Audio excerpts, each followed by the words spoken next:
Hey y'all, today we're making cheese crackers with sourdough discard.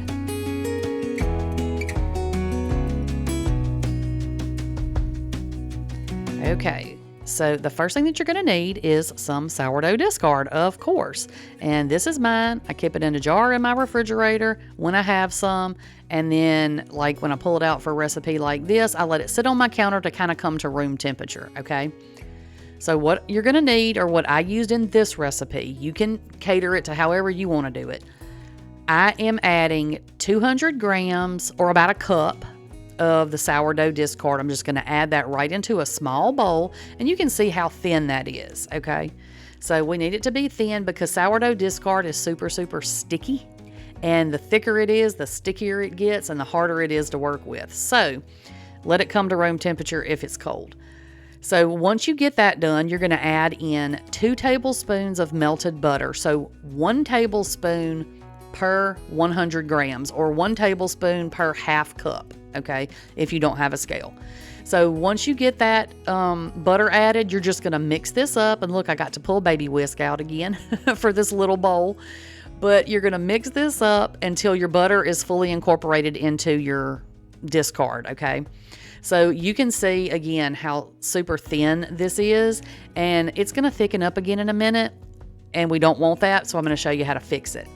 But go ahead and get your oven preheated to 325, and then we're going to add some seasonings. Now you can season yours with whatever you want to. I'm just showing you the recipe that I use. So I'm using a little bit of onion powder, a little bit of garlic powder, and I'm going to use just a tiny bit of salt because we're going to add cheese and we're going to add salt to the top of these, and I didn't want it to be overly salty, okay? So, but you can use whatever. You can use Parmesan, you can use, whatever. You could put a little cayenne in there if you want something with a little kick to it. Whatever you want, whatever kind of cracker flavor you want, that's what you're going to add in here. Okay, so for mine, I'm making cheese crackers. So now I'm going to add in some finely shredded sharp cheddar cheese. You don't really want to use mild because you kind of want it to have that bite. You don't want to really taste the sourdough part of this so much as you want it to be the flavor of whatever add-ins does that make sense? Like I wanted it to taste like a cheese cracker. So, but what happens when you add this cold cheese into this discard is it started to thicken up again, okay? Because like I said, mine needs to be room temperature to be loose, and when it starts to get cold again, it starts to tighten up again. So what I did, and this is not the first time I've done this, so this was trial and error for me too, y'all. So I've made these several times, and so what I like to do is when it gets thick like this, and it only does this if I add cold cheese into it. You're going to add a tiny bit. I added just a little bit of filtered water. I keep some on my counter when I'm baking bread because I use filtered water when I bake my bread. So that's what that was. That's why it was in a little container, but it's the filtered water out of my refrigerator. So you're just going to get that all mixed up, and you can see that it's thinning back out again. It's still going to be sticky. Mine is, because it's thicker than it would normally be if I didn't add something cold to it. I feel like I'm talking all over myself, but does that make sense? Do y'all know what I'm saying? When it starts to get cold, it starts to get thick, so I put a little water in it to loosen it back up. Okay, that's what I did. Is that what you're supposed to do? I don't know. I'm not a professional, but this is how I do it, and it turns out good for me. So you're going to need a cookie sheet lined with either some parchment paper or a silicone mat, okay? And y'all, I think it may be because I buy cheap cookie sheets. My silicone mats don't fit exactly into mine like they should. I'm gonna have to invest in some good cookie sheets or something. But anyway, or baking sheets, whatever y'all call them. But I call them, everything's a cookie sheet, okay? So then what you're gonna do, pour it on there, and you're gonna spread it out as thin as you can get it. You want it super thin, okay? But you want it even. You want it as even as you can get it too, so that it'll cook even. But you see how sticky it is? So the thicker it is, the stickier it's going to be, and the harder it's going to be to work with. And is it impossible? Obviously not, because you see me doing it. But it does take a little bit more work when your stuff is sticky and thick like this, okay?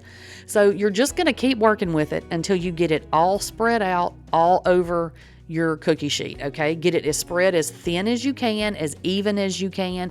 And if you have any thick areas, make that the outside if you can, because you know the outside's going to cook a lot quicker, and that way you don't end up with a lot of burned edges. Does that make sense?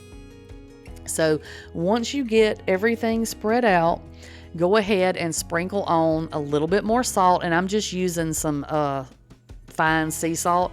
Use whatever you want. If you want to put everything but the bagel seasoning on there, I've seen a lot of people do that, not necessarily with the cheese, but you know, whatever you want to add on yours, add on it. Whatever kind of flavor you want on your cracker, make it that flavor. That's the best thing about these. Super simple ingredients, whatever you want.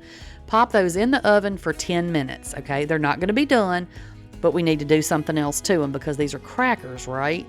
So we're going to need to score them. Don't worry about how my paper's stuck there. It's not going to make a difference once they cook anyway. So after 10 minutes in the oven at 325, you're going to pull these out and you're going to score them. You're going to just cut them into whatever size crackers you want them to be. And you can use a knife. You can use a pizza cutter. Now, I couldn't have used a pizza cutter because mine literally go from edge to edge in my pan, so it wouldn't have gotten the edges of mine. So this is a bench scraper, and this was like the perfect thing to cut these crackers with. So if you are familiar with sourdough, which you probably are if you're making sourdough discard crackers, then you'll have one of these. It's the easiest thing I find to do mine. Then I popped them back in the oven for about, you're going to need to do them about 20-25 minutes. Check them after 20 minutes, but mine were in there for about 25 because it was a little bit thick, remember? So you see where mine was starting to get brown in spots? That's just where my dough was thinnest. So I wanted to go ahead and pull these out so I wouldn't end up burning those spots. So what I did is I go around mine and I just pop off any of the ones that are done. Now you see how soft and just pliable that is? That's not done yet. It's not crispy, okay? So I take off everything that's crispy, and then if I have any that are still kind of thick and soft like that, then I will put them back in the oven, still at 325, and I will let them cook for, for a few more minutes. Just watch them. I don't really have a time frame, but just watch them until those crisp up, okay? And that's all you have to do. They're super, super simple, y'all. And this is our little crackers. After it's done, they're crispy. And I know you can see like the cheese running through there and stuff, but y'all, these taste like a Cheez-It, but like crunchier than a Cheez-It, if that makes any sense. Cheez-Its are kind of hollow a little bit, and these aren't. That's kind of the only difference, but the flavor is pretty much the same. So if you like Cheez-Its, you'll love these. All right, that is all I have for y'all today. More sourdoughs coming though. I'll catch y'all on the next one. Bye, y'all.